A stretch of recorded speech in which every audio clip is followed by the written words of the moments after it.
ఈ వీడియోలో promo 1 and promo 2తో పాటు బయట జరుగుతున్న ఆ లొల్లేంది, భరణి గారు పీఆర్‌లు చేస్తున్న ఎక్స్ట్రాలేంది and Bharani garu main handles Instagram హ్యాండిల్‌లో చేస్తున్న ఆ అరాచకాలేంది క్లియర్‌గా మాట్లాడతా. గుడ్లిప్పుకొని మాట్లాడదాం.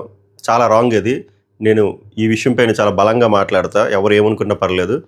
సో, వాటిల తాలూకా ప్రూఫ్స్ చాలా ఉన్నాయి. కొన్ని నేను స్టోరీలో పెట్టా. ఇన్‌స్టాగ్రామ్ స్టోరీలో పెట్టా. ప్లీజ్ ఫాలో అది ట్రై చేయండి. మై రివ్యూస్ అఫీషియల్ అని ఉంటుంది. 12,200 చిల్లర with blue tick. My reviews official. బయోలో కూడా లింక్ ఉంటుంది. ఫాలో చేయండి. అక్కడ స్టోరీస్ కూడా పెట్టా. పీఆర్‌లు ఈ పెంట పనులు ఎప్పుడు చేస్తూనే ఉంటారు. వాళ్ళ పనే పెంట పనులు చేయడం. ఫ్యాన్ పేజెస్ ఇలాంటి పెంట పనులు చేస్తది. బట్ మన main Twitter page, main Instagram హ్యాండిల్‌లో కూడా అలాంటి చీప్ పనులు చేస్తే ఏమనాలో కూడా అర్థం కావట్లేదు. మనకంటూ కొంత సంస్కారం ఉంది కదా! అది ఇంత దారుణంగా దిగజారిపోయి అలా పెడితే మళ్ళీ డిలీట్ చేసేసి, అంటే ఇంక ప్రపంచం ఎవరో చూడరా? ప్రపంచం ఎవరో అది డౌన్‌లోడ్ చేసుకోరా? ఎవరు స్క్రీన్ షాట్లు తీసుకోరా? పిల్లి కళ్ళు మూసుకొని పాలు తాక్కుంటే ఇంకెవరో చూడలేదు అనుకుంటదంట. అలా ఉంది భరణి గారి ఇన్‌స్టాగ్రామ్ ఎవరైతే హ్యాండిల్ చేస్తున్నారో. చాలా గలీజ్‌గా ఉన్నారు. చాలా గలీజ్. ఈ వర్డ్స్ ఏమీ రాంగ్ కాదు. ఎందుకంటే వాళ్ళు చేసింది ఇంకా రాంగ్. వీటి గురించి బలంగా మాట్లాడతా. అలాగే ప్రోమో 2లోని డిమాండ్ పవన్ తీసేశారు. మరి తనూజ కూడా చేయి పెట్టింది కదా! మరి తనూజని ఎందుకు తీయలేదు? ఆ స్క్రీన్ షాట్లు కూడా పెట్టాను చూడండి. సో, ప్రోమో 1లో నేను నిన్న నైట్ లేట్ అయినా కూడా ఆఫీస్ వర్క్ ఉన్నా కూడా 4 గంటలకు అప్లోడ్ చేశా వీడియో లైవ్ అంతా చూసి భరణి గారికి అన్యాయం జరిగిందని చెప్పి చేశాను. చాలా స్పష్టంగా క్లియర్‌గా 27 నిమిషాల వీడియో. ఎలా జరిగింది, ఎలా అన్యాయం జరిగింది, ఏ సినారియోలో అన్యాయం జరిగింది అవన్నీ మాట్లాడా. సో, ప్రోమో ఫస్ట్ హాఫ్ వరకు ఓకే. అండ్ రితు చేసిన తొండి వ్యాపారం గురించి కూడా మాట్లాడా. కొంతమంది ఇంకా మూర్ఖంగా మాట్లాడుతున్నారు. గేమ్ డిక్లేర్ అయిపోయిన తర్వాత రితు రింగ్ దాచేస్తే ఏం ఫరక పడింది బ్రో అంటే, వీడియో పూర్తిగా చూడరా? నేను వీడియోలో క్లియర్‌గా చెప్పాను కదా! ఎందుకు ఆమె చేసింది ఎందుకు మిస్టేక్ కూడా చెప్పాను. మళ్ళీ కూడా చెప్తా. దాంతోపాటు ప్రోమో సెకండ్ హాఫ్‌లో భరణి వర్సెస్ కళ్యాణ్ పడాలి అది ఉందో చూసారా? అది లైవ్‌లో లేపేశారు. మనం ఎపిసోడ్‌లోనే వెయిట్ చేయాలి. కానీ నాకు ఐడియా వచ్చింది. మాట్లాడతా. ఇంకా క్లారిటీగా ఎపిసోడ్ రివ్యూలో కూడా మాట్లాడతా. చీటింగ్ అంటున్నారు, కాలు చూపించారు అంటున్నారు, స్పోర్ట్‌మ్యాన్‌షిప్ అంటున్నారు, ఇవన్నీ అంటున్నారు కదా! చీటింగ్ గురించి భరణి గారు మాట్లాడొచ్చా? ఫస్ట్ ఇది మాట్లాడతా. ప్రోమోలో సెకండ్ హాఫ్ గురించి మాట్లాడదా. చీటింగ్ గురించి భరణి గారు మాట్లాడొచ్చా? ఇదే పెద్ద మనిషి బెడ్ టాస్క్‌లో డెమాన్ పవన్ కంట భరణియే ముందు పడిపోయిన అని భరణికే తెలిసినా కూడా అది ఎలాగా జనాలకి అక్కడ ఉండి కంటెస్టెంట్స్కి ఎలా ప్రూవ్ చేశాడు అంటే, డెమాన్ పవనే ముందు పడిపోయాడని చెప్పి ప్రూవ్ చేయించి అక్కడ ఉన్న ఆయన అసిస్టెంట్ రాముతో డెమాన్ పవన్ని అవుట్ ఆఫ్ ద గేమ్ చేయించారు. సో, దానివల్ల demon Pavan out of the task అయ్యాడు. సో, ఇది చీటింగ్ కదా? ఇది అన్యాయం కదా? మీరు మాట్లాడుతున్నారా చీటింగ్ గురించి, అన్యాయం గురించి, స్పోర్ట్‌మ్యాన్‌షిప్ గురించి? ఒక నిజమైన స్పోర్ట్స్ పర్సను ఒకవేళ స్పోర్ట్‌మ్యాన్‌షిప్ ఉంటే అలాగా ఇలా తెలిసినా కూడా ఒక పర్సన్ని అన్యాయంగా గేమ్‌లో నుంచి పంపించి మనం మాత్రం గేమ్‌లో ఉండిపోతామా? ఇది కాదా చీటింగ్? ఇది కాదా చీటింగు? ఇందులో యాడుంది స్పోర్ట్‌మ్యాన్‌షిప్? మనము ఒక పర్సన్‌ని అడుగుతున్నప్పుడు మన గతం ఏంటి? మన హిస్టరీలో మనం ఏం చేశాము? హిస్టరీలో మనం ఫెయిర్‌గా ఆడామా? అన్‌ఫెయిర్‌గా ఆడామా? అనేది చెక్ చేసుకోవాలి కదా! So, practice what you preach అని పెద్దలు ఎందుకు చెప్తారు? మనం ఏం పీకినాం? మనం ఒకవేళ పీకితే పక్కోడి గురించి, ఆ పీకడం గురించి అడగాలి. మనమే ఇలాగ గడ్డి పీకుతున్నప్పుడు పక్కోళ్ళని ఎలా అడుగుతాం? అలాగే స్పోర్ట్‌మ్యాన్‌షిప్ గురించి ఈయన మాట్లాడుతున్నారు.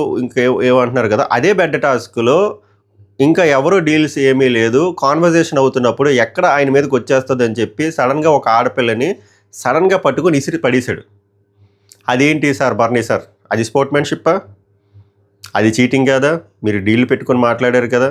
సడన్‌గా ఎందుకు తీసేశారు? మీ వరకు వస్తది. ఆ అమ్మాయి మీ దగ్గరికి పాయింట్లు నీట్‌గా తెస్తుందని చెప్పి భయపడిపోయి వెంటనే పడేశారు. ఆమెకి డిస్కంఫర్ట్ ఉందా లేదా అవేం అన్యాయం. మీకు ఒకవేళ నమ్ముంటే తనూజని అలా తీసుకెళ్ళి పెట్టగలరా? లేదు. ఎందుకు? ఓట్ బ్యాంక్ ఎఫెక్ట్ అవుతుంది. శ్రీజని మాత్రం పెట్టియచ్చు. సో, ఏమంటానంటే భరణి సార్ మీరు మాట్లాడొచ్చా సార్ చీటింగ్ గురించి, స్పోర్ట్‌మ్యాన్‌షిప్ గురించి, న్యాయం, అన్యాయం, ధర్మం, చెత్త, చెదారం మీరు మాట్లాడకూడదు. మీరు మాట్లాడడమే ఎక్కువ అంటే ఇంకోటి మాట్లాడతారు. మీరు అసలు ఎలా సార్ మాట్లాడతారు ప్రాసెస్ గురించి, స్పోర్ట్‌మ్యాన్‌షిప్ గురించి? మీరు అసలు హౌస్‌లో ఎందుకున్నారు? మీరు ఎలా వచ్చారు? గతం మర్చిపోతున్నారా? మీరు ఎలిమినేట్ అయిపోయారు ఆడియన్స్ ఓట్లు తక్కువ వచ్చి. తర్వాత మీరు ఎలా వచ్చారో జనాలందరికీ తెలుసు. బట్ వదిలేశారు. తర్వాత మీరు ఎలా వచ్చారు? మీతో పాటు ఇంకొక శ్రీజని ఎందుకు తెచ్చారు? ఆమెను బలిపశువు చేసి ఓటింగ్ ద్వారా ఎలిమినేట్ అవ్వలేని పర్సన్‌ని ఓటింగ్ ద్వారా ఎలిమినేట్ చేసి కటింగ్ ఎలా చేయించారు? మీరు మళ్ళీ ఓటింగ్ ద్వారా ఎలిమినేట్ అయిన పర్సన్ 1 వీక్‌లోనే టాప్ ఓటింగ్ వచ్చేసి మీరెలా ఉండిపోయారు? సార్ మీరు మాట్లాడొచ్చా సార్ ఇవన్నీను? మీకు అర్హత ఉందా ఈ ప్రాసెస్ గురించి, ఈ చీటింగ్ ప్రాసెస్ గురించి, స్పోర్ట్‌మ్యాన్‌షిప్ గురించి, ధర్మం గురించి, అధర్మం గురించి మీరు మాట్లాడొచ్చేసారు. మీరు యు ఆర్ నాట్ డిజర్వ్డ్. చెప్తాను కదా, you are not deserved. Yes, triangle గేమ్‌లో మీకు అన్యాయం జరిగింది. అక్కడి వరకు మాట్లాడండి. చాలా రోజుల నుంచి ఓపిక పట్టుకున్నాను. ఏం జరిగిందో నాకు తెలుసు. కన్ఫెషన్ రూమ్‌లో ఏం ప్లే చేశారో తెలుసు. షూది తెలుసు, సాక్స్ తెలుసు అని. దానివల్ల మీకు ఏం ఫరక్ పడింది? మీ వల్ల అందరికీ ఫరక్ పడింది కదా! దానివల్ల ఏం ఫరక్ పడింది? అది చీటింగ్ కాదని చెప్పి కళ్యాణే చెప్పాడు. శ్రీజ వచ్చి చెప్పింది అంటే క్లియర్‌గా శ్రీజ వచ్చి చెప్పేసింది, అన్నీ చెప్పేసింది. ఇంకా స్టోరీలు పెట్టేస్తున్నారు. అయ్యా, అందరికీ తెలుసు. కొంపలో వచ్చిన ప్రతి ఓడు ఇన్పుట్ ఇస్తున్నారు. తనూజకి ఇవ్వట్లేదు అనుకుంటున్నారు ఇన్పుట్లు. బొచ్చుడు ఇన్పుట్లు ఇచ్చారు. బర్నీ గారు ఎవరు అనుకుంటున్నారా? అక్కడ కళ్యాణ్ డైరెక్ట్గా ఫెయిర్గా చెప్పాడు. దాంట్లో తప్పే ఉంది. ఈ సీజన్లో వచ్చిన ఇన్పుట్లు ఎవ్వడికి రాలే. మొత్తం 9, ఇంతకుముందు 8 సీజన్లు ఓటీటీ అన్నీ కలిపి వాళ్ళకి వచ్చిన ఇన్పుట్ల కంటే డబుల్ వచ్చాయి వీళ్ళకి. వస్తే తప్పే ఉంది. శ్రీజ ఇన్పుట్లు ఇస్తే తప్ప తనుజకి రాలేదనుకుంటున్నారా ఇన్పుట్లు? తనుజకి రాలేదా? ఎమాన్యుల్కి రాలేదా? బర్నీ గారు ఎవరికి చెప్పలేదా? అబ్బా ఏమన్నా యాక్టింగ్ అసలు. సో క్లియర్గా చెప్పాడు. నేను ఓరనాయనో అది అసలు జరిగింది అది కాదు, అది అసలు ఇంటెన్షనల్గా కాదు, అది ఏదో అలాగా ఫ్రేమ్ చేసి చూపించారు తప్ప. అసలు ఇంకో కామెడీ తెలుసా? డిమాండ్ పవన్ కదా ఏంటో కూడా తెలియట్లే మీకు. అక్కడ చూస్తే అర్థం. డిమాండ్ పవన్కి ఓహో నేను హెల్ప్ చేసిన కళ్యాణ్కి ఇది ఎలా వెళ్ళిందా అనే విషయం కూడా తెలియదు. అది హైలైట్. దాన్ని భరణి ఇప్పుడు 13వ వారంలో 5వ వారం సీన్ ఇప్పుడు తీసుకొచ్చి దాన్ని కరెక్ట్ చేస్తున్నాడు చూసారా?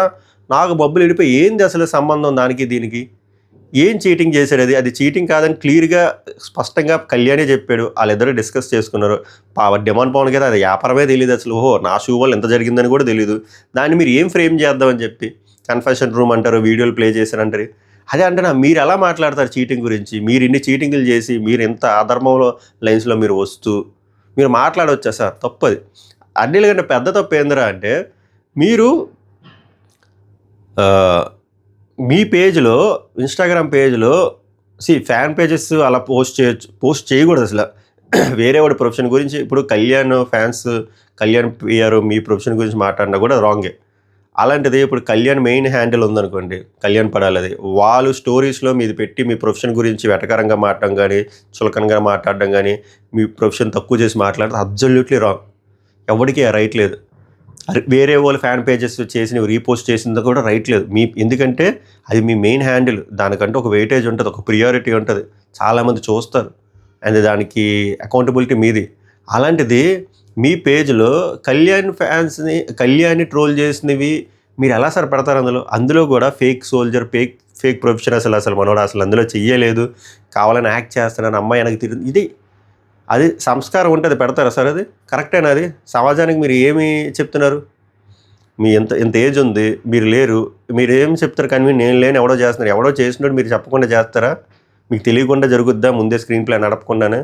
వాళ్ళకైనా సెన్స్ ఉండాలి కదా. వేరే వాళ్ళ ప్రొఫెషన్ గురించి అంత తక్కువ చేసి మాట్లాడే రైట్ ఎవరికి ఉంది? వేరే వాడి క్యారెక్టర్ గురించి. అది మెయిన్ హ్యాండిల్స్లోని మళ్ళీ డిలీటెడ్.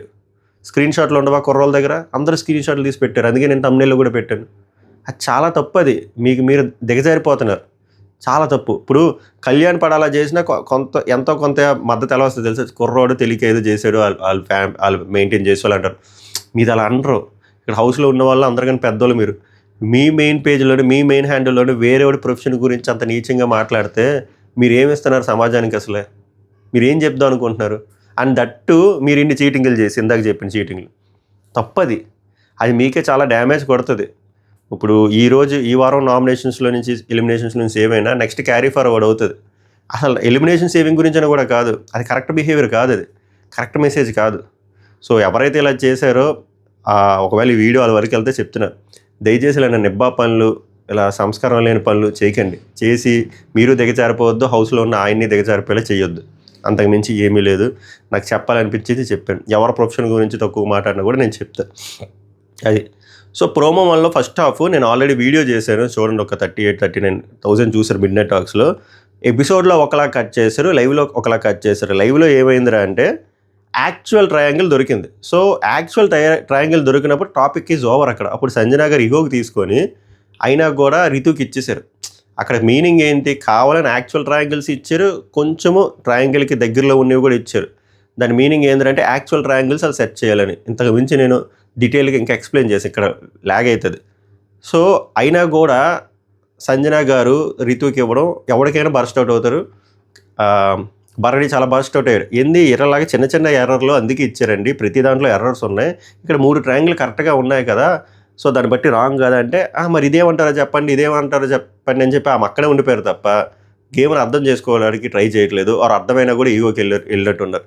సో అదొక అన్ఫేర్ థింగ్ జరిగింది. దాంతోపాటు రీతు ఏం చేసింది తెలుసా, డిక్లరేషన్ అయిపోయిందబ్బా, డిక్లరేషన్ అయిపోయినా బిగ్ బాస్ అనౌన్స్మెంట్ అవ్వలే, డిక్లరేషన్ అయిపోయినా కూడా బర్నీగా ట్రై చేస్తున్నారు. ఒక రింగే పడింది, రెండో రింగ్ వేస్తున్నారు, రెండో రింగ్ పడింది, రెండో రింగ్ పడిన తర్వాత ఆయనకి మూడో రింగ్ లేదు.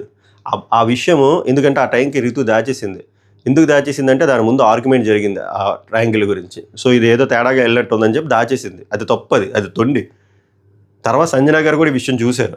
అందుకని చెప్పి వెంటనే ఏం చేస్తారంటే పడిన రింగ్ ఇంకో రింగ్ తీసుకెళ్ళి బర్నీ గారికి ఇస్తే బర్నీ గారు మళ్ళీ మూడో రింగ్ వేస్తారు.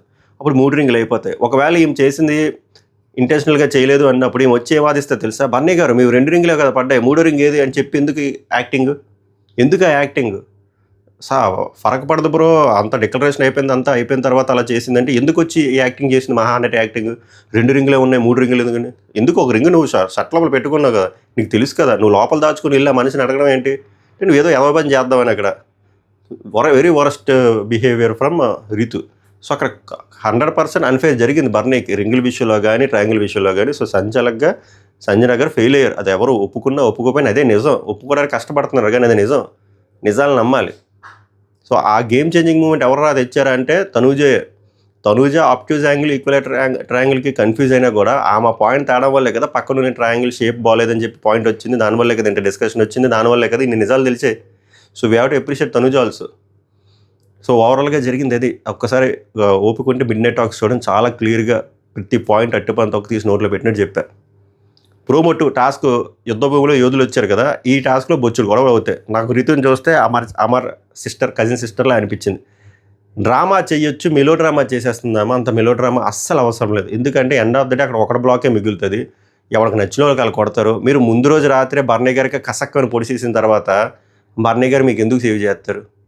తనూజతో అంత డిస్కషన్ అయిపోయిన తర్వాత తనూజ నన్ను మాటలు అనేసాక ఇక్కడ ఎవడైనా గెలిస్తే ఎవడు ఆనందపడలేడు, వాళ్ళు ఉంటారో వాళ్ళు ఆనందపడలేరు అని చెప్పి ఇండైరెక్ట్గా తనూజకి డైలాగ్ వేసాక తనూజ నీకు ఎందుకు సేవ్ చేస్తుంది, ఎందుకు సేవ్ చేయాలి, ఎందుకు అక్కడ మెలో డ్రామా, వాళ్ళు ఏమైనా కావాలని కొడుతున్నారు, గేమ్ అది, ఇంకేం చేయలేదు. డెమాన్ పవన్ అని ఆగుతున్నారు, కొడుతున్నారు కదా, ఎవరిని సేవ్ చేసుకునే ప్రక్రియలో ఆడతారు.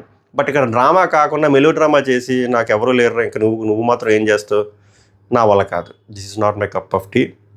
సో ఓవరాల్గా టాస్క్లో నాకు అర్థమైంది ఏందిరా అంటే రితు ఓడిపోయినట్టు కనబడుతుంది కదా, నాకు తెలిసి ఇమాన్యుయల్ గెలుస్తాడు అనుకుంటా. ఇమాన్యుయల్ గెలిచిన తర్వాత ఛాలెంజ్ చేయాలో అనుకుంటా, ఛాలెంజ్ లేవని చెప్పాడు. నాకు వచ్చిన టాస్క్ ప్రకారం ఫస్ట్ ఇమాన్యుయల్ అవుట్ అయిపోతాడు, తర్వాత రితుకి కళ్యాణ్కి టాస్క్ ఉంటుంది, అప్పుడు కళ్యాణ్ గెలుస్తాడు, Kalyan ticket to final winner అవుతాడు.